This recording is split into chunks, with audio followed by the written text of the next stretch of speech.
With your current album, there's been quite a change in your music.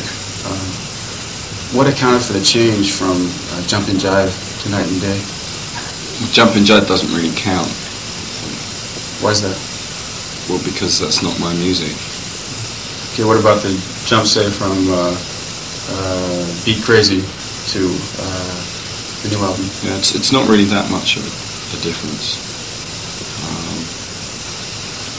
It's sort of like the same person wearing a different suit.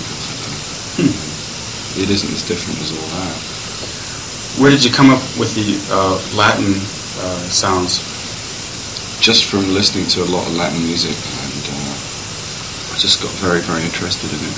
So, from living in New York for quite a while as well, actually, seeing the music live and being surrounded by that whole scene, it was a big influence on me.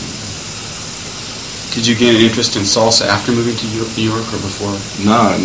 I first started getting interested in salsa several years ago, but I couldn't get the records in London. So it wasn't until I spent a lot of time in New York that I was actually able to see the bands live and go out and buy the records. Are the records available in London that limited? Yeah. As far as authentic salsa, yeah. I think New York's just about the only place you can get it, actually. Is that right? Well, I'm sure you can get salsa records in other parts of the States as well, but certainly not in England. What other forms of music have you found in America or New York in particular that you couldn't get back in London, either live form or record form? Well, I think authentic Latin music is really the number one. Brazilian music as well. I mean, I've seen a couple of excellent samba bands in New York. There's certainly none of that in England. Also jazz, I mean, okay, you can hear jazz everywhere, but as an authentic, living thing, it's only really happening in the States and especially in New York. You know. I think elsewhere in the world it tends to be something rather cliquey and rather second-hand and sort of strange. Do you like all forms of jazz? I suppose so, yeah. I'm not really a great lover of like incredibly weird avant-garde stuff, but I mean, I like most jazz. What inspired you to go live in New York? Well, I've always loved New York ever since I first went there, which is 4 or 5 years ago now. And I guess I got sufficiently disenchanted with London to eventually want to move there. What do you mean, disenchanted with London? Well, it's just during the time that I lived in London, just gradually has become more and more grim, depressing, and uninspiring, frustrating. In what ways? Lots of ways. Just generally, the general sort of climate of everything, you know, sort of economic climate and political climate, as well as just the music scene itself and what was actually happening, seems to have steadily stagnated over the last few years. Is New York the only place you'd like to live now, or are there other places in the world you... Well, at the moment, New York is a place that I feel most at home in and most excited about, but I don't rule out the possibility of living somewhere else. I mean, who knows, you know, when you think about it. You mentioned in our last interview you're really well received in Holland.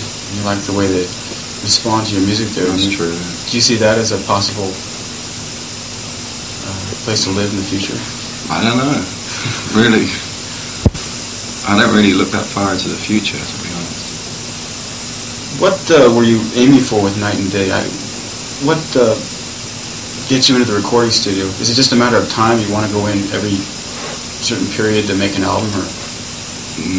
Not really. I don't want to make albums until I'm ready. I spent a long time on Night and Day writing the songs because during that whole period I was doing Jumpin' Jive. I was starting to work on some of the Night and Day songs then while I was on the road with Jumpin' Jive, so it took quite a long time. I suppose finally went in the studio when I felt I was ready and I had an album's worth of good material. So 20 minutes got cut off. fine. Did you end up cutting a whole hour in the studio? Or was there more material? Do you choose from stuff already cut? No, usually I go in the studio thinking, right, I've got 10 songs here or something. This is the album and I'm just going to record it. I don't record hours of stuff and then reject things that are not good. I'm not that prolific anyway. Oh, you're not? No, not really. I don't have hundreds of songs that I've thrown out at all. Do you ever do songs on stage you've written but haven't put on an album?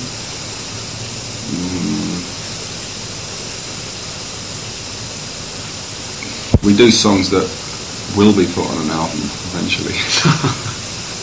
I mean, we'll do new songs that I've written but which haven't been released yet, but they generally, I plan to record them.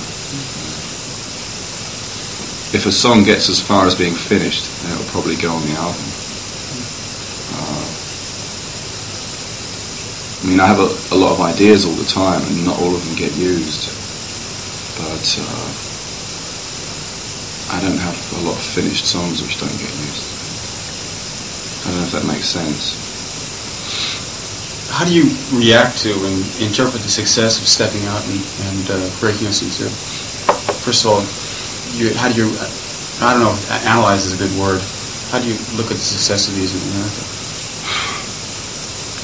It's actually pretty mysterious to me, because when we did this album, listening to what other stuff was on the radio at the time, I really wasn't sure how it would be received, because most of the major stations seem to be playing just kind of heavy rock. And this album doesn't even have guitars on it. And I was expecting sort of situation where everyone was saying, well, yes, Joe, it's very good, but we can't really fit it in. You know, where does it fit or something? And for some reason that hasn't happened. And mainly because of stepping out, I think it's broken through. And I'd like to think it's found an audience which is fed up with all the heavy rock. You know, I mean, that's the only way I can interpret it. Are you fed up with heavy rock yourself? Oh, definitely. You just got sick of it? Well, I never liked it that much in the first place, actually. Well, some people would define some of the earlier stuff as sort of heavy rock. Throw it away? No, I'm really thinking about, your sort of people like Styx and AC/DC and Foreigner and these kind of bands, you know, that seem to dominate the American charts and the American airwaves. God knows why, because they all sound the same. It doesn't make much sense to me. What about other singles? Who picks the singles for you? The record company. And what did you think of their... It's fine with me, you know, because they're all my songs. I don't really have any particular favourites. And if someone in the record company says, well, we think this should be the single because we think we can go into a radio station and sell it, well, that's fine, that's their job. How did you react to their picking Stepping Out as the first single? That's fine with me. It didn't surprise you at all? No, I really don't mind what the single is. What did you expect from Japan? What do you hope to find here? Oh God, I have absolutely no idea. I'm completely open. What have you seen since coming other than the inside of the hotel? Yeah, well that's about it really. I've just seen a hotel. I mean, I haven't had a chance to go out and see anything. And you won't have any chance at all to hit the streets while you're here? Well, I'm going to try. We'll see what happens. What about this new Mike's Murder? How did you end up doing the soundtrack for that? A&M were involved in the movie in the early production stages, and the idea was all along that A&M would put out the soundtrack, whoever was going to do the music. So they approached me, and originally I was going to maybe do one or two songs, but after meeting Jim Bridges, the director, we got on very well and had a lot of ideas in common, so I ended up doing more or less the whole soundtrack. What were these ideas in common you had? Just about the way that music should work with visuals, and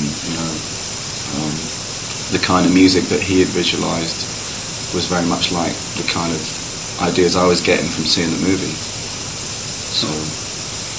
And what did you think of the film? I think it's pretty good. I think it's well directed and it's well acted. There's not much of a story to it, but it's just not that kind of movie. Again, referring back to our last interview, you said things that move you you write about things that move you and things that inspire you. What about for like a movie? Is it a personal thing, or do you just look at the movie and say, this is what the protagonist is going through, I'm going to write a song about this? Okay, well, it's not really just a question of writing songs. There are 5 songs, but there are also a lot of instrumental bits. And the instrumental pieces I tried to make go with what I felt the mood was as I was watching it. The songs are not all used. For instance, 2 of the songs were songs that I'd already worked on that were either finished or almost finished and were used instrumentally in the movie, and the full vocal version will be on the album. So really the lyrics have absolutely nothing to do with the movie, except in the case of one song which is called Cosmopolitan, which is written about the kind of character that I feel Deborah Winger is playing in the movie.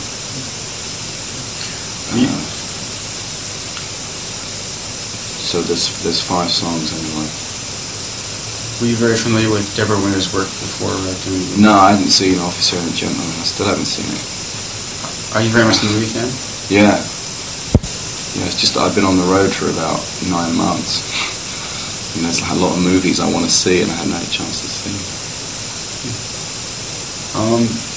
One question I've always meant to ask you, why all these years with Graham Maybe, is that how you pronounce it? Why has he lasted so long? Because he's so good. He's the greatest bass player in the world. That's why. How did you two come together? Oh, years and years ago, we come from the same area around Portsmouth in the south coast of England. And we were playing in bands together since about 8 years ago. And he's just very, very versatile, very open-minded, and a very good player, and a good friend, you know. And he's just hung on in there.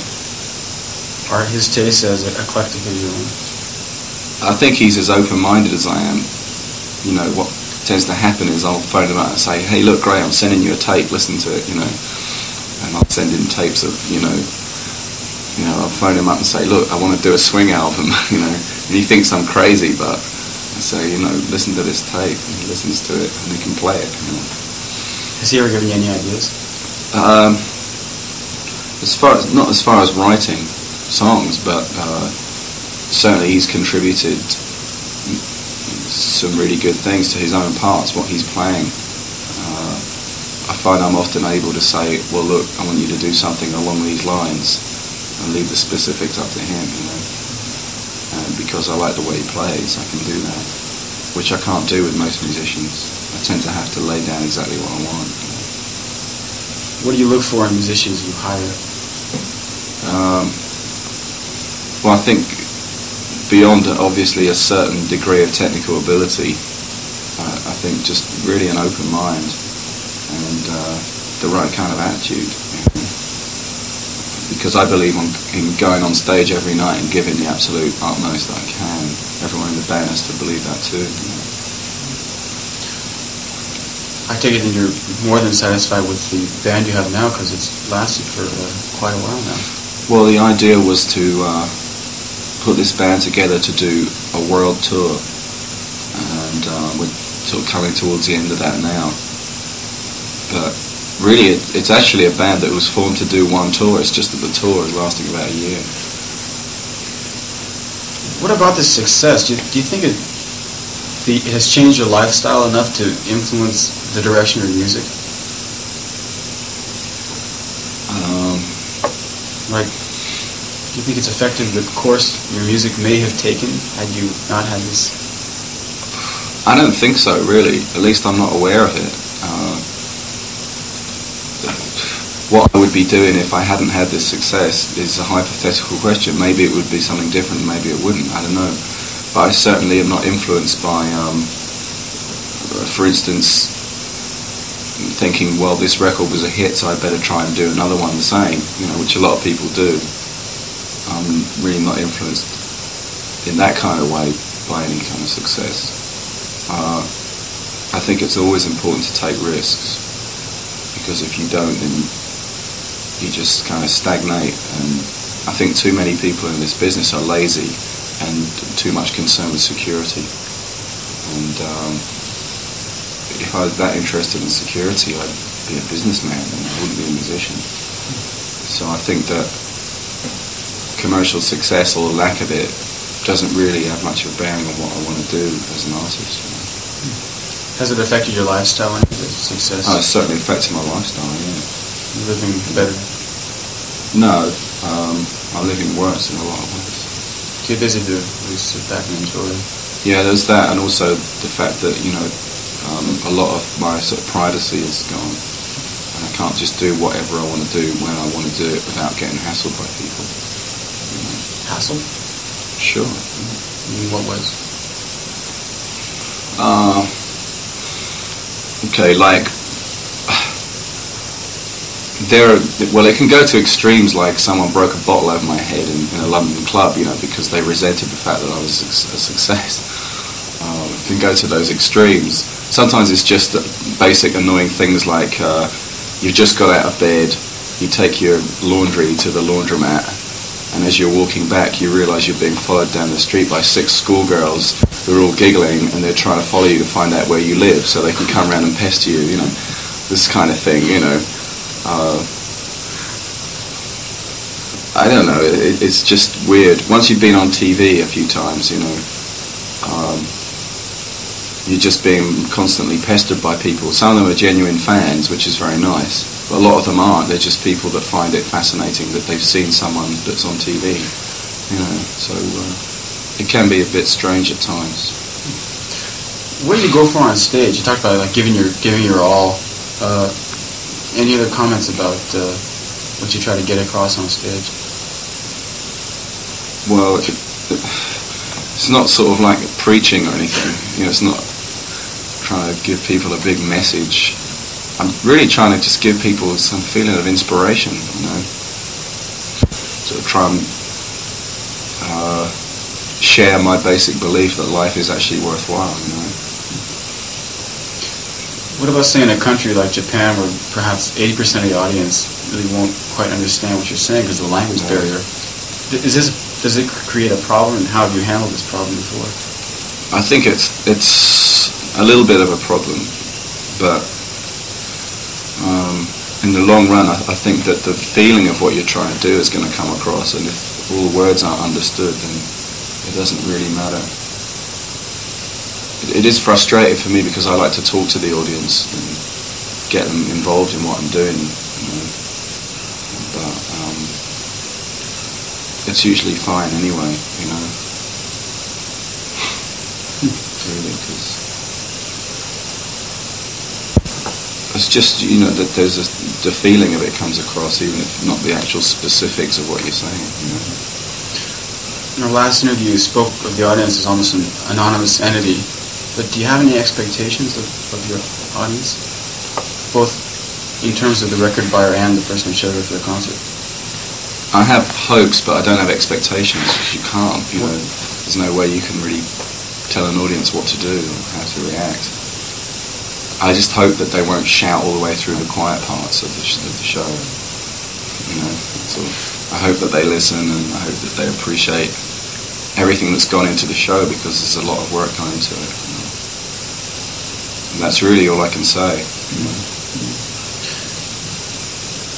Talk about a general feeling behind your music, and you can really feel it on a record. Does it tend to lose us as you keep doing it day after day on stage? Or can you feel the same thing out of it every day? Yeah, pretty much. I mean, I wouldn't say that every single gig is, you know, is perfect, it's great. I mean, some gigs are better than others, but we always do the best we can, and if I ever get to a point where I'm not getting anything out of performing, or I'm going on stage and feeling like I'm just going through the motions, then I'll stop, because it won't be worth it. And sure, we've been on the road a long time, but we don't do the same show every night, and we're not in the same place every night, and we don't have the same kind of audience every night, so it's always fresh. Let's see, one last question. You're interested in a lot of different music. Have you ever heard stuff from Japan, or say Okinawa? No. No, I don't know. I've heard little bits and pieces of things, and I've heard things like what's that band called? Yellow Magic Orchestra. That's about all. Do you look forward to hearing much now that you're here? Actually, you don't have much time to listen. I know. I look forward to anything that is happening, you know. I'm just open to whatever. On that note, thank you very much for your time.